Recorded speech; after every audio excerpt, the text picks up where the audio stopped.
The Great Hall of the Galactic Council was silent. 300 alien diplomats sat in their seats. They came from different worlds. They had different shapes. Some had scales. Some had feathers. Some had skin that glowed in the dark. But today they all looked at the same thing. A large screen floated in the center of the room. Ambassador stood at the speaking platform. He was a tall creature with silver fur and 4 arms. His people were known for their calm nature and their love of peace, but today did not look calm. He looked angry. "Members of the council," he said, his voice echoed in the great hall. "We are here to decide the fate of a dangerous species, the humans." A low murmur spread through the crowd. Humans, the new species from a small blue planet called Earth. They had joined the galactic community only 50 years ago. In that short time, they had spread to dozens of colonies. They traded with everyone. They made friends easily, but they also made others nervous. "The humans call themselves peaceful," continued. "They say they want friendship. They say they want to work together with all species, but I have evidence that shows the truth, evidence that shows what humans really are." He pressed a button on his platform. The floating screen came to life.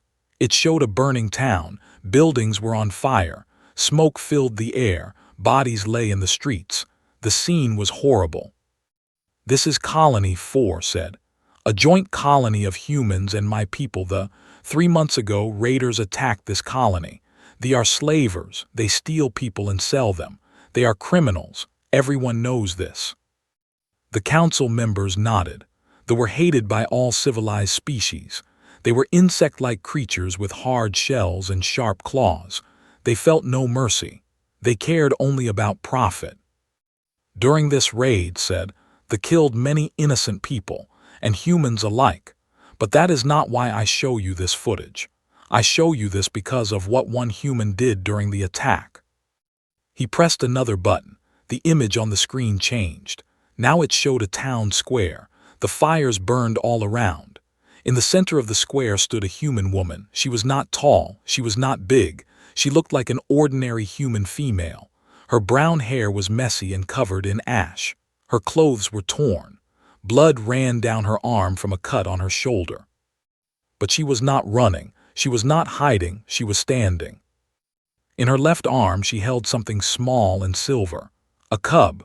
A child no more than 4 years old. The cub was shaking with fear. Its big eyes were full of tears. It pressed its face against the human's chest. In her right hand, the woman held a tool. It was a plasma cutter, a device used to cut metal on ships. It was not a weapon. It was meant for repairs. But the way the woman held it made it look very dangerous. Around her stood 12 raiders. They were fully armored. They carried real weapons, plasma rifles, energy blades, shock sticks. They were trained soldiers, killers. The woman was alone. She had no armor. She had no real weapon. She had a crying child in one arm and a repair tool in the other. "This human," said, pointing at the screen, "is named Vance. She was a cargo hauler on the colony. She repaired ships. She was not a soldier, at least not anymore.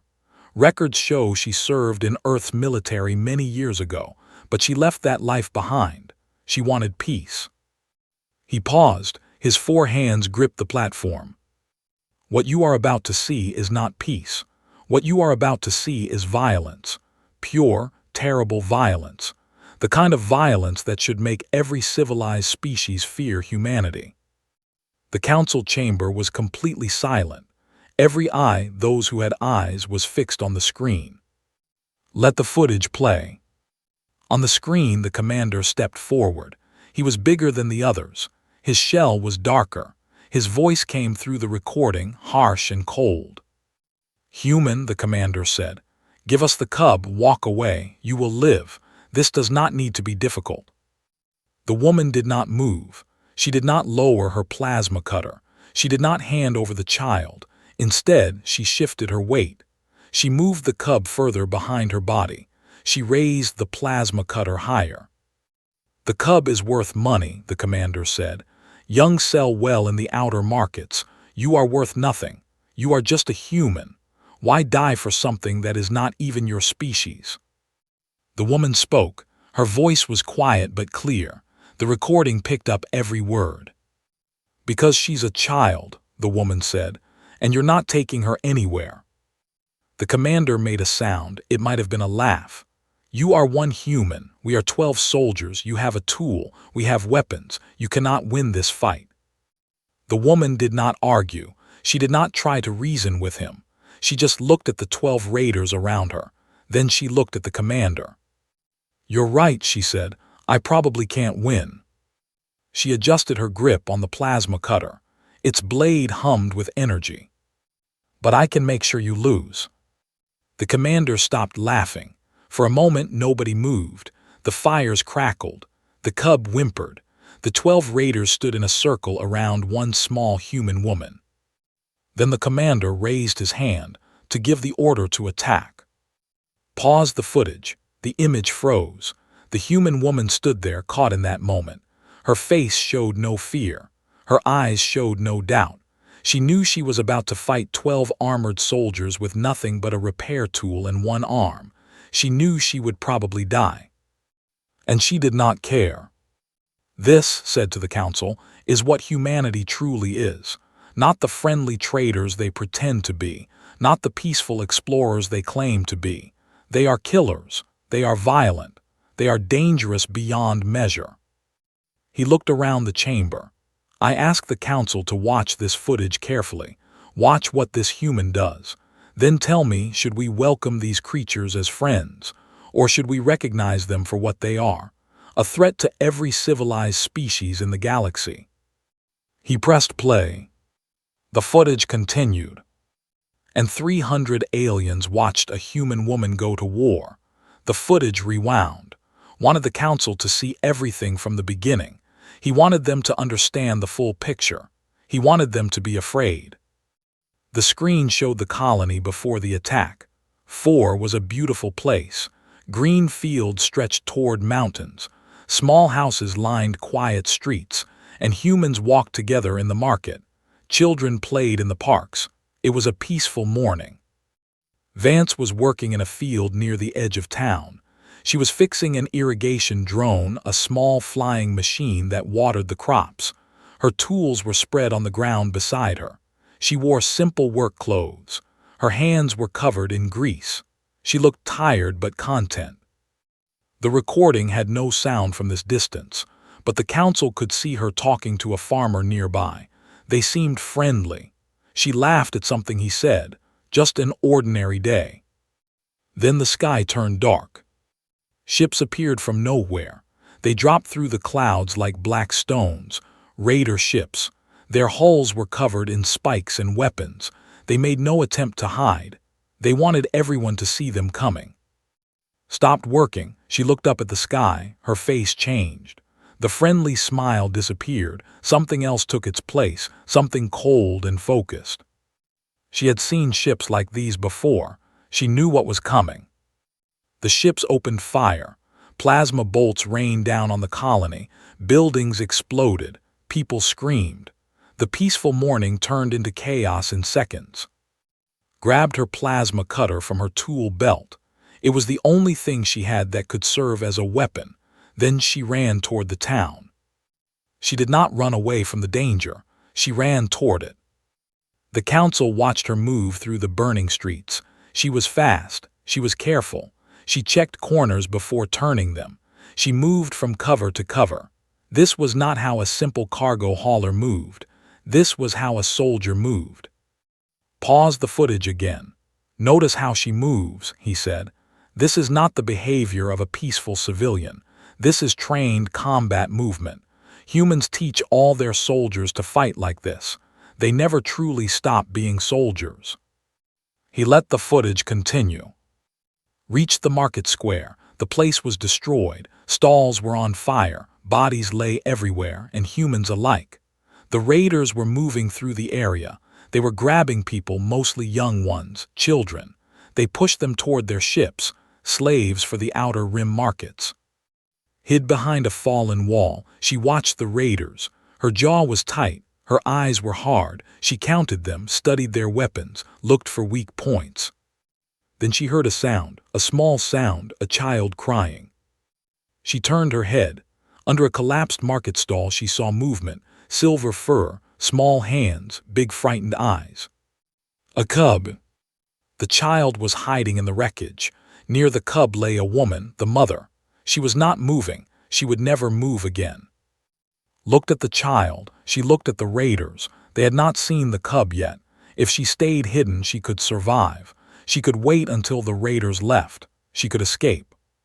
But the child would not escape. The raiders would find her. They would take her. They would sell her. Did not hesitate. She moved toward the cub. The child saw her coming. Fear filled its eyes. This was a human, a stranger. The cub had just watched its mother die. It did not know who to trust anymore. Reached under the stall, she moved slowly. She kept her voice soft. "It's okay," she whispered. "I'm not going to hurt you. I'm going to help you, but I need you to be very quiet. Can you do that?" The cub did not answer. It just stared at her with those big, wet eyes. Reached for the child. Her hand came close. The cub bit her. Sharp little teeth sank into his hand. Blood appeared. Pain shot up her arm but did not cry out. She did not pull away. She just waited. The cub realized the human was not fighting back. It released her hand. It looked confused. "That's okay," said softly. Blood dripped from her hand. "You're scared, I understand, but we need to go now. Those bad creatures are coming, and I won't let them take you." She picked up the cub. The child did not bite her again. Instead, it pressed against her chest. It buried its face in her shirt. It was shaking so hard that could feel it through her whole body. "I've got you," she said. "I've got you." She stood up. She held the cub in her left arm. She held the plasma cutter in her right hand. She started to move toward the edge of town. But she was not fast enough. A raider appeared in front of her. It raised its weapon. Did not think, she just moved. She swung the plasma cutter. The hot blade cut through the raider's arm. The creature screamed. It fell back. But the scream brought others. More raiders came running. They saw her. They saw the cub. "Human," one of them shouted. "Stop, give us the young one." She ran as fast as she could while carrying a child. She ducked through alleys. She jumped over debris. She pushed through smoke and fire. But the town was surrounded. Every street led to more raiders. Every escape route was blocked. Finally, she found herself in the town square. The same square the council had seen at the beginning. The same burning square with bodies on the ground. And the same 12 raiders closing in around her. The commander stepped forward. His dark shell gleamed in the firelight. His many eyes focused on her. "Human," he said, "you have caused us trouble. You killed one of my soldiers. That was foolish." Said nothing. She just held the cub. "Give us the young one," the commander said. "Cubs are valuable. This one will bring a good price. You will walk away alive. This is my only offer." Looked at the 12 soldiers around her. She looked at their weapons. She looked at their armor. She felt the child shaking in her arm. The cub looked up at her. Its eyes were still full of tears, but now there was something else in them. Hope. The child believed this human would save her. Made her choice. She raised the plasma cutter. Its blade hummed with deadly energy. "Come and take her," she said. The commander's eyes narrowed. "You choose death." Smiled. It was not a happy smile. It was the smile of someone who had already made peace with what was about to happen. "Maybe," she said, "but I'm taking as many of you with me as I can." The commander raised his hand. The battle began. The first raider charged at from the right. He was fast. His blade was raised high. He expected an easy kill. He was wrong. Dropped low, she twisted her body. She kept the cub pressed tight against her chest with her left arm. Her right arm swung the plasma cutter in a wide arc. The hot blade caught the raider across the legs. He screamed and fell. She did not stop to watch him fall. She was already moving. The council watched in complete silence. 300 aliens stared at the screen. They could not look away. The second raider came from behind, heard him. She spun around. She used her elbow to block his weapon. Then she drove the plasma cutter up under his chin. The blade punched through his shell. He dropped. 2 down, 10 left. The raiders were confused. They had expected an easy capture. They had expected a scared human woman who would give up. Instead, they found something else, something dangerous. 3 of them attacked at once. They came from different directions. They thought numbers would win. Moved like water. She flowed around their attacks. She ducked under one blade. She stepped past another. She used a raider's own body as a shield against his friend's plasma bolt. The cub in her arm made small sounds of fear, but she did not cry. She did not scream. She just held tight to the human's shirt. She trusted this stranger to keep her safe. Took the third raider down with a kick to his knee. As he fell, she grabbed his plasma rifle with her cutter hand. She swung the rifle like a club. It crashed into the fourth raider's head. His helmet cracked. He went down. 4 down, 8 left. But the fight was taking its toll. A blade caught across the shoulder. Blood poured from the wound. She grunted in pain but kept moving. A plasma bolt hit her leg. The burn was bad. Her pants caught fire for a moment. She beat out the flames with her hand while still holding the plasma cutter. She did not slow down. The council members made sounds of shock. Some covered their eyes. Some leaned forward. They had never seen anything like this. Ambassador spoke over the footage. See how she ignores her wounds. See how the pain does not stop her. This is what humans are. They do not feel things like normal creatures. They are made for violence. But some in the council saw something different. They saw a woman who felt every wound. They saw someone who kept fighting not because she could not feel pain, but because something mattered more than pain. The cub in her arm mattered more. Backed toward a wall, she needed cover. She could not protect the child and fight in the open at the same time. The wall would guard her back. 5 raiders followed her. They were more careful now. They had seen what she could do. They spread out. They moved slowly. They waited for an opening. Watched them, her chest was heaving. Blood ran down her arm and leg. The plasma cutter was getting hot in her hand. It was not designed for this much use. Soon it would burn out. She had to end this fast. She charged. The raiders did not expect that. They expected her to defend. They expected her to wait. They did not expect a wounded human carrying a child to attack 5 armed soldiers. Was not a big woman. She was not particularly strong. But she had something the raiders did not have. She had purpose. She had fury. She had the weight of a child's life depending on every move she made. She hit them like a storm. The plasma cutter sang through the air. It cut through armor. It broke through shields. She moved so fast that the raiders could not track her. One moment she was in front of them. The next moment she was beside them. The next moment she was behind them. 3 more raiders fell in 10 seconds. 7 down, 5 left. The commander shouted orders. His remaining soldiers regrouped. They fell back. They raised their weapons together. 5 plasma rifles pointed at one human woman. Stood in the center of the square. She was covered in blood, some hers, some not. Her clothes were torn. Her hair was wild. She was breathing hard. The plasma cutter in her hand sparked and flickered. It was dying. But she was still standing, and the cub was still safe in her arm. Enough, the commander said. His voice was cold with anger. Kill her. I do not care about the cub anymore. Kill them both. The 5 raiders took aim. Looked at them, she looked at the cub. The child's eyes met hers, big silver eyes full of trust. Close your eyes, whispered to the cub. Don't watch.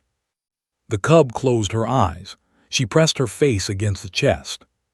Turned back to the raiders. She dropped the dead plasma cutter. It clattered on the ground. She had no weapon now. But there was a fallen raider nearby. His plasma rifle lay next to his body. The 5 raiders fired. Dove, she grabbed the rifle as she fell. She rolled. She came up shooting. Her first shot took the left raider in the chest. Her second shot took the one next to him.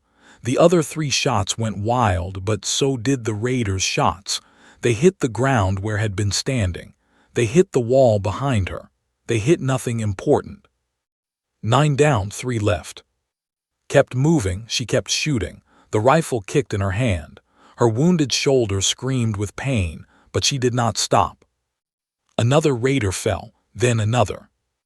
11 down, 1 left. The commander. He stood alone now. His soldiers lay around him. This small human woman had destroyed his entire squad. 12 trained warriors, gone. He raised his weapon. His many eyes blazed with hatred. "You will die for this," he said. Walked toward him. Her rifle was empty. She threw it aside.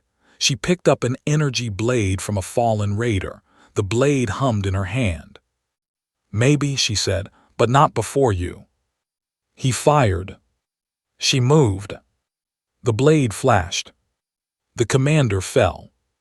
Stood in the center of the square. Bodies lay all around her. The fire still burned. The smoke still rose. She was swaying. Her body was failing. Blood dripped from too many wounds. Her vision was getting dark at the edges. But she was alive, and so was the cub. She looked down at the child in her arm. The little one still had her eyes closed. "It's okay now," whispered. Her voice was weak. "You can open your eyes, it's over." The cub opened her eyes. She looked around at the fallen raiders. She looked up at. She did not understand everything that had happened. She was too young. But she understood one thing. This human had saved her. Smiled at the child, then her legs gave out. She fell to her knees, but she did not drop the cub. Even as her body failed, she held the child safe.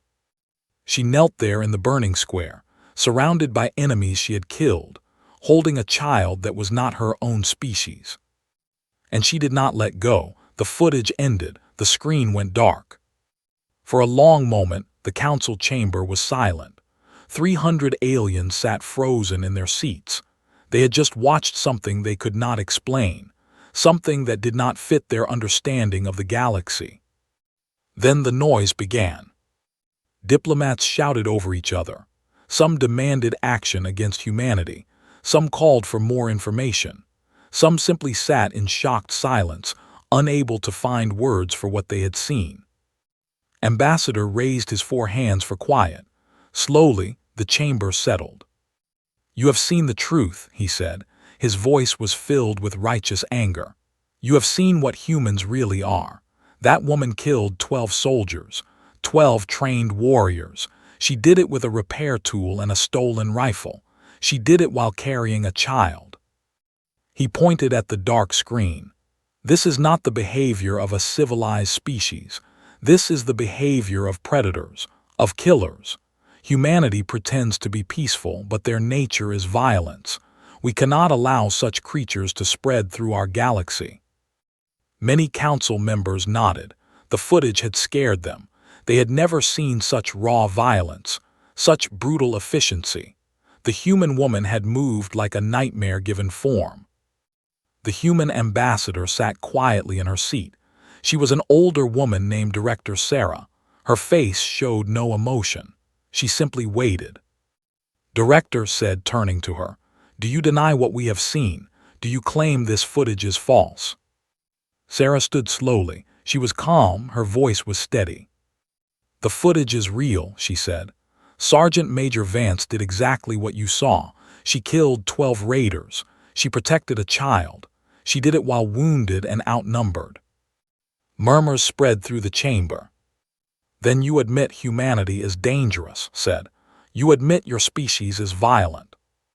"I admit that Vance is extremely dangerous," said. "To slavers, to those who hurt children, to anyone who threatens the innocent." She paused. "I do not see why this is a problem." The chamber erupted again, shouted for order. "You ask us to accept killers into our community," he yelled. You ask us to trust creatures who can do what that woman did. I ask you to consider why she did it, replied.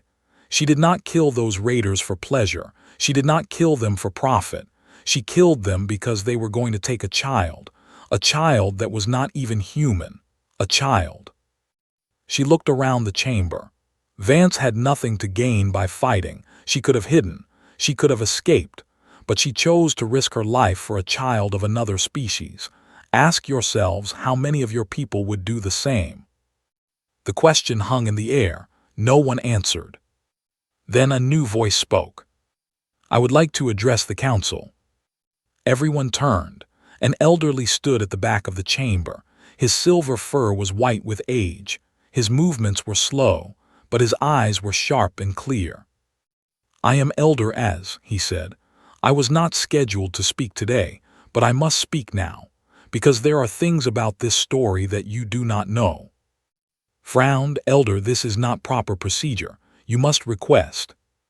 The cub in that footage, Elder Az said, is my grandchild. Her name is, she is now 7 years old, and she is alive because of that human woman. The chamber fell silent again. The old walked slowly toward the speaking platform. Every eye followed him. When he reached the front, he turned to face the council. The footage showed you violence, he said. It showed you a human killing, but it did not show you everything. He pressed a button on the platform. New images appeared on the screen.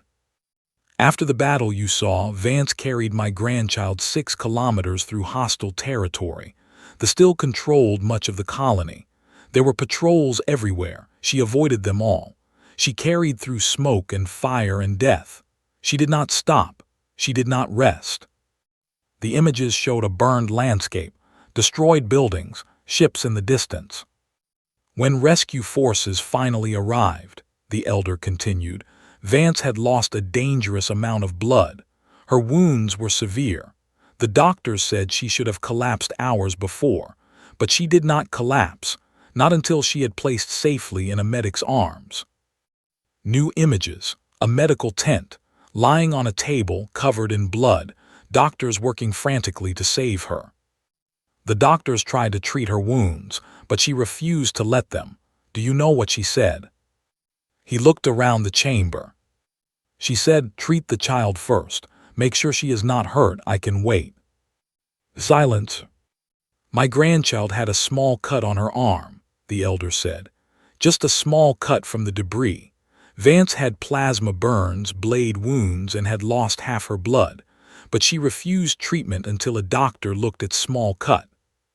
He turned to, Ambassador, you called this woman a savage. You called her violent. You said she represents everything dangerous about humanity. His old voice grew stronger. I call her a hero. I call her the reason my grandchild is alive. I call her the best friend my family has ever known. Tried to speak.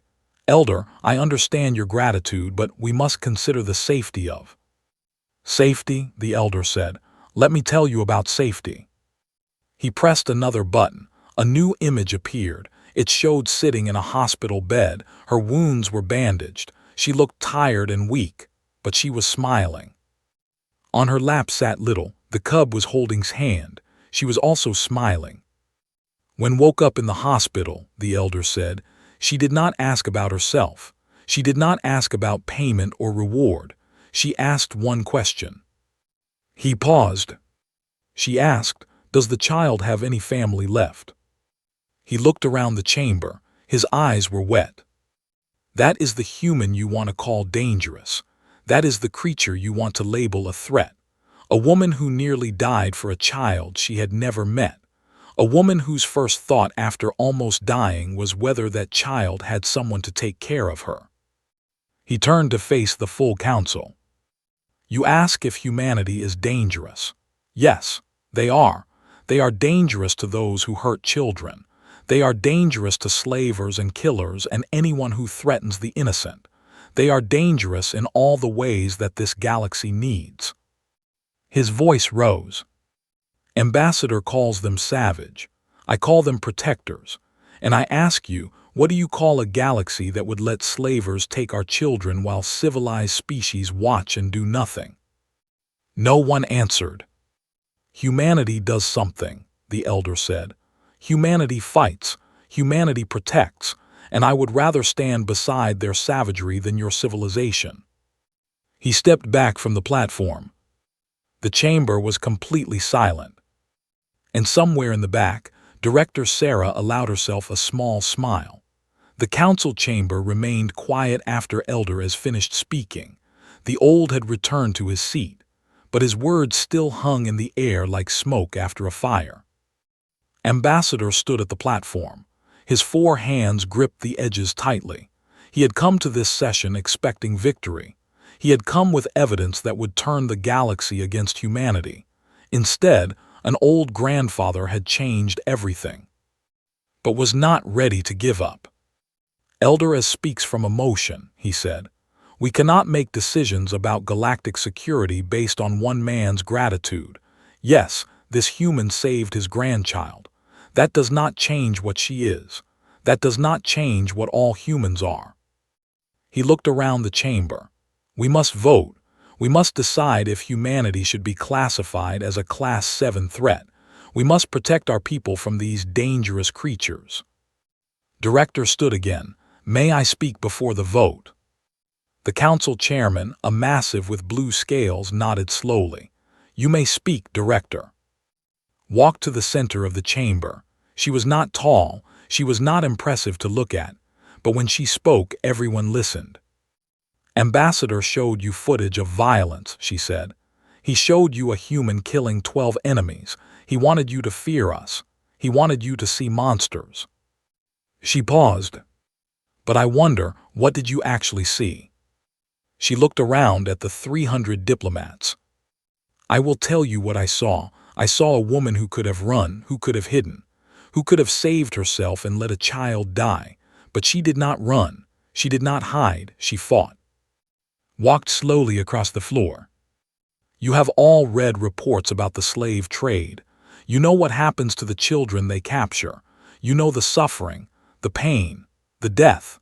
Every species in this chamber has lost children to raiders, every one of you. Heads nodded around the room. They were hated by all. What did your people do when they came? Asked. What did your soldiers do? Your leaders? What did any of you do? Silence. You filed complaints with this council. You asked for sanctions. You made speeches about how terrible they are.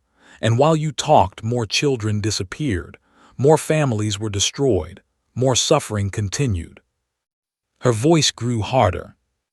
Vance did not file a complaint. She did not make a speech. She picked up a tool meant for cutting metal, and she used it to cut down anyone who tried to take that child. She bled for that child. She almost died for that child. And when it was over, she asked if the child had family. Stopped in the center of the chamber. Ambassador wants you to call us dangerous. Fine. We are dangerous. We are the most dangerous species you have ever met, but we are not dangerous to you. We are not dangerous to your children. We are not dangerous to anyone who means no harm. She pointed toward the dark screen where the footage had played. We are dangerous to slavers and murderers and anyone who thinks they can hurt innocent people without consequence. We are dangerous to evil. She turned to face directly. Call us savage, call us violent, call us whatever makes you feel better. But when they come for your children, Ambassador, who would you rather have standing beside you? A civilization that files complaints, or a savage who fights? Had no answer. The council chairman rose. We will now vote. The question is whether humanity should be classified as a Class 7 threat to galactic civilization. Voting panels lit up around the chamber. Each diplomat entered their choice. The process took only a few minutes. The chairman read the results.